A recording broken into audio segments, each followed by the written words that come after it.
Good morning, Monroe. Today is Thursday, May 14th, and we're celebrating one birthday. Happy birthday to Brinley in kindergarten. Hey, parents, don't forget to send me your best dancing moves. Monroe challenged you, and I've only gotten a few videos so far. So, boys and girls, go ask your parents to dance and send me the video. You can send it to mward@cvschools.org. You can tweet it to me, or you can even share it on our Facebook page. So what's in store for you today? We're going to hear a book from Mrs. Brooks. We're going to do a craft with Mrs. Brandt, treasure map making with Mrs. Halterman, and of course, a joke of the day with Miss Jill. Friends, remember, be kind and leave a legacy. I will see you tomorrow. All right, mateys, happy Thursday with Books with Brooks. This is our pirate week. So today I'm going to be reading a book called The Pirates Next Door, The Jolly Rogers, and it is by Johnny Duddle. So we're going to go ahead and read this book about pirates. I really like it. So The Pirates Next Door. Matilda lived on Dal-on-Sea, a gloomy seaside town, too busy in the summer and in the winter shut down.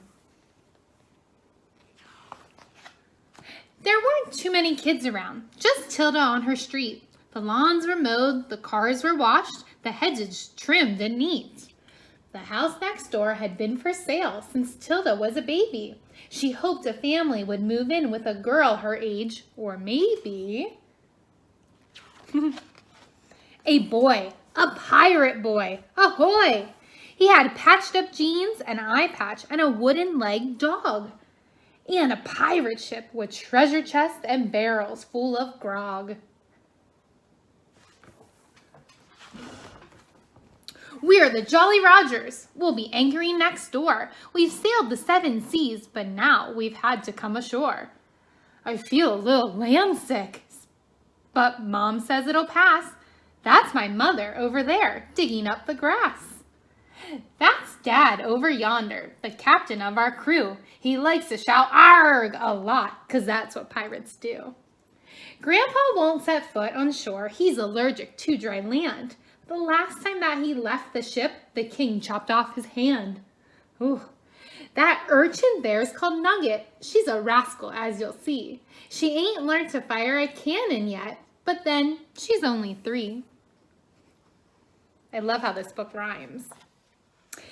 Next morning, Tilda blurted, "Life's not boring anymore. Isn't it fantastic that those pirates move next door?" But Mom and Dad were not impressed. The neighborhood will sneer. The way they dress, the way they speak, they won't fit in around here. Their lad is always playing with their most alarming toys. We'd rather you were friends with normal boys and girls. But that very day, young Jim Ladd came to Matilda's school. Though no one else would sit by him, Matilda said, "You're cool. You ain't so bad yourself, my lass. For a lad-lubber, that's rare. I'm a scurvy sea dog, but you'll be all right sitting there." The teacher said Jim should wear shoes, and his uniform was wrong. She wrote a note, but Jim replied, "I won't be staying long. We're only here a little while, so Dad can fix our ship. We ain't cut out for life on land. This day be just a blip. We are the Jolly Rogers, and we need to be at sea. School's just grand, but understand, it's a pirate's life for me." After school, a neighbor came around for cake and tea. Her name was Mrs. Bumble from number 33. Miss Pinky called the council to see what they could do. She didn't live through 2 world wars to have pirates spoil her view. "Isn't it disgraceful on such a lovely street? You think that they would try to keep their garden looking neat." "They have to go," said Miss Devine, who lived at number 89. "Their teeth are black. Their nails are too. This dirtiness just will not do. They never wash. Their kids have lice. They really don't smell very nice.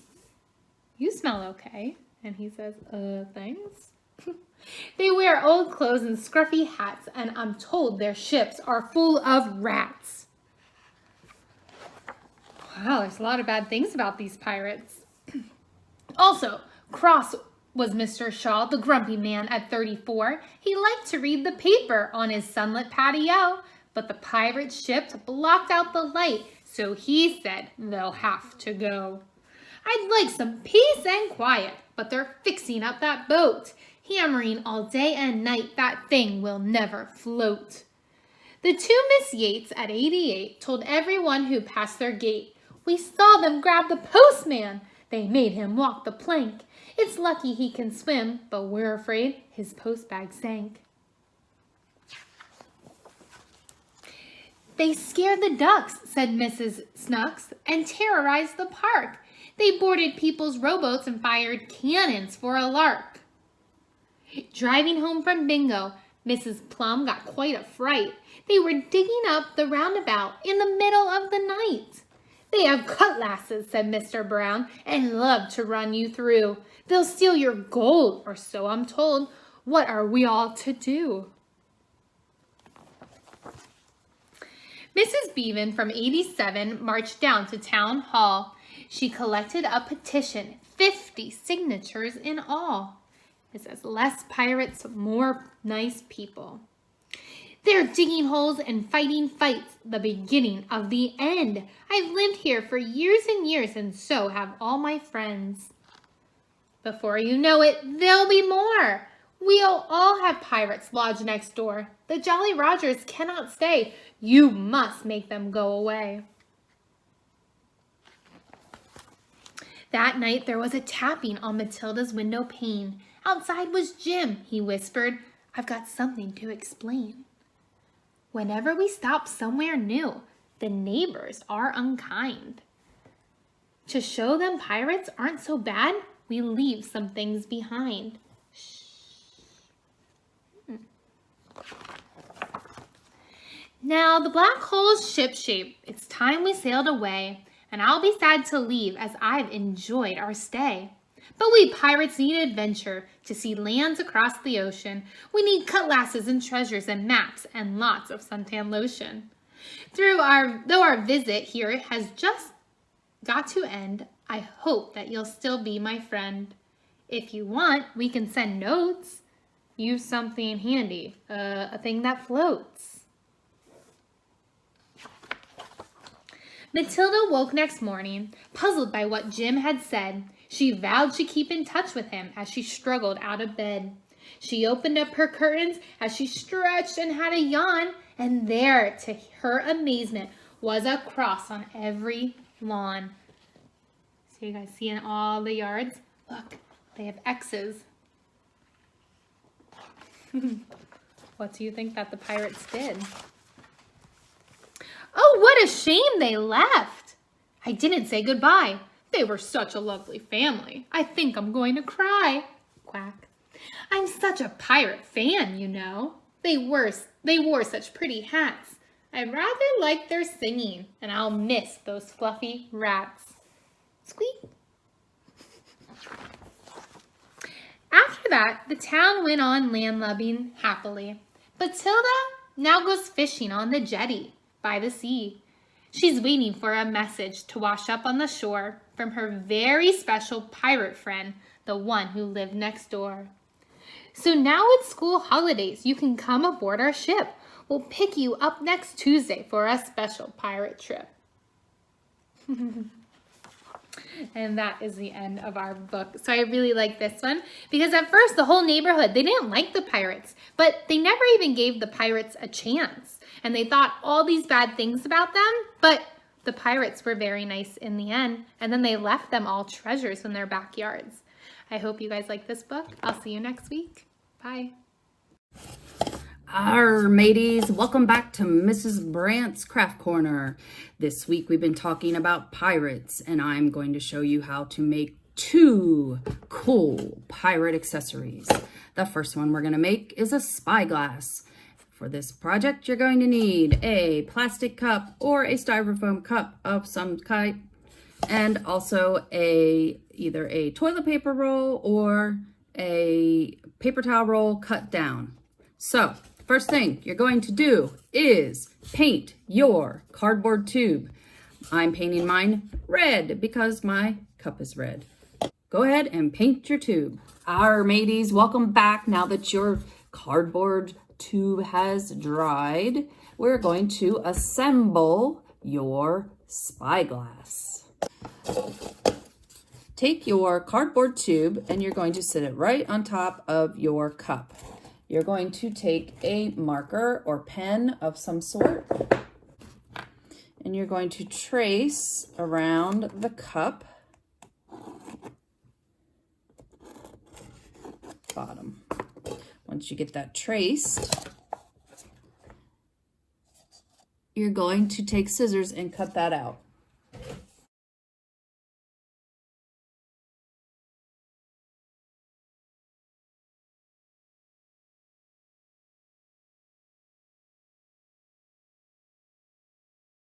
Now that you have a hole in the bottom of your cup, you're going to take the cardboard tube and you're going to cut some little notches part of the way up around the bottom of the tube, like this. Then you're going to fold down those tabs, like so.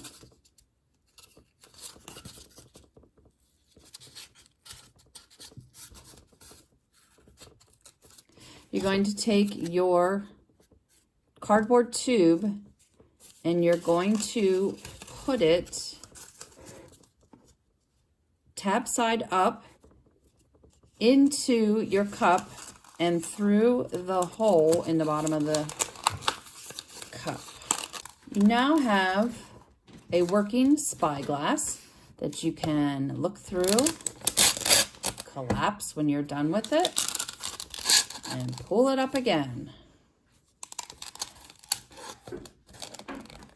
Feel free to decorate your spyglass any way you would like. You could take some washi tape and put some designs on it. You could also take a marker and put some designs on it. But any way you look at it, it's going to be cool. Okay, the next thing we're going to create is a hook for the pirate to wear on his hand. What you're going to need is another plastic cup and a sheet of aluminum foil. Foil is going to be your hook. What you want to do is just take the foil and roll it up in a nice tight roll.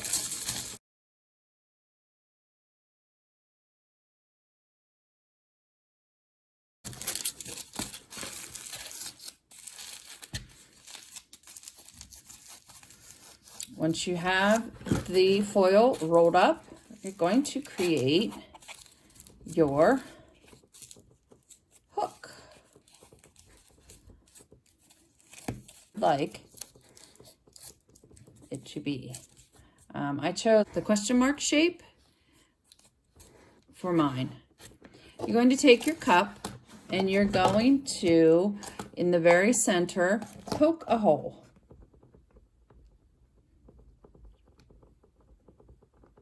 Wow.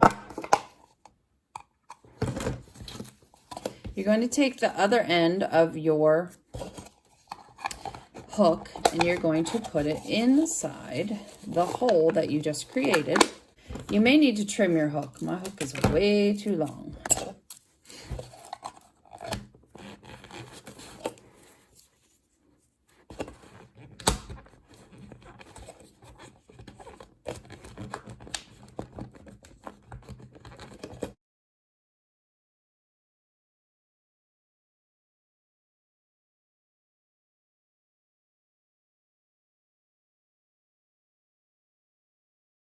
you're going to want to pull it down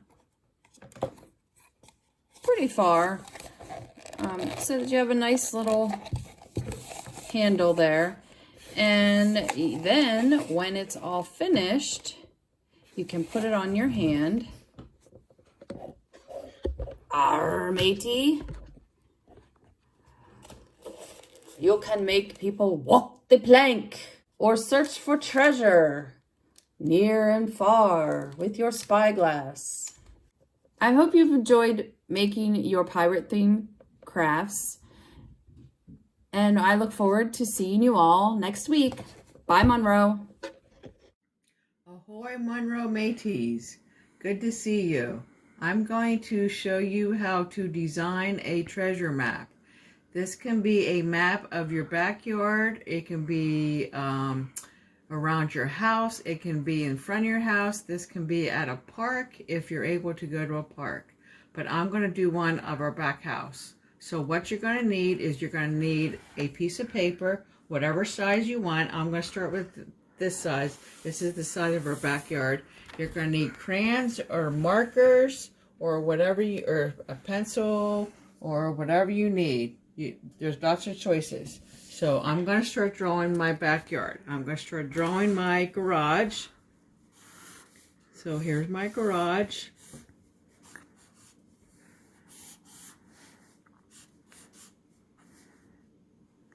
You could have anything in your backyard. Some people have gardens. Some people have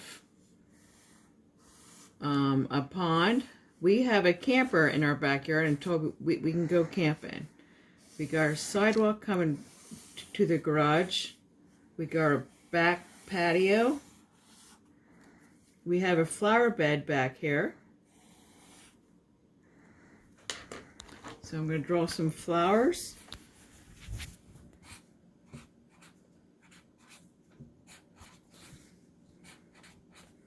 And I'll show you this when I'm done here. So we got different types of flowers. We got roses, tulips. There's all kinds of flowers starting to come out now.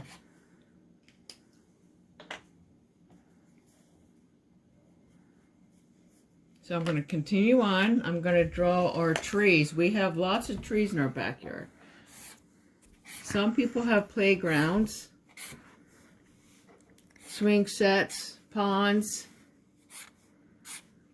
We have lots of trees in our backyard. So I'm going to draw the trees. Lots of trees. We used to have a swing set, but our kids are all grown up, which my daughter is the one who's filming this, so she's helping me do this. So I'm going to finish doing the trees.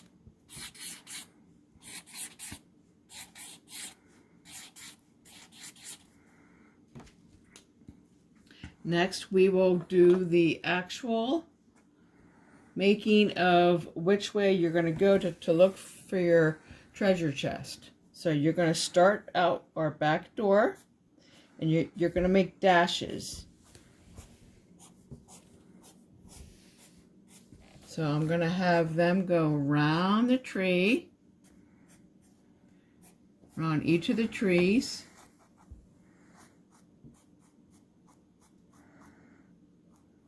Going to have them come down this tree, go around this tree,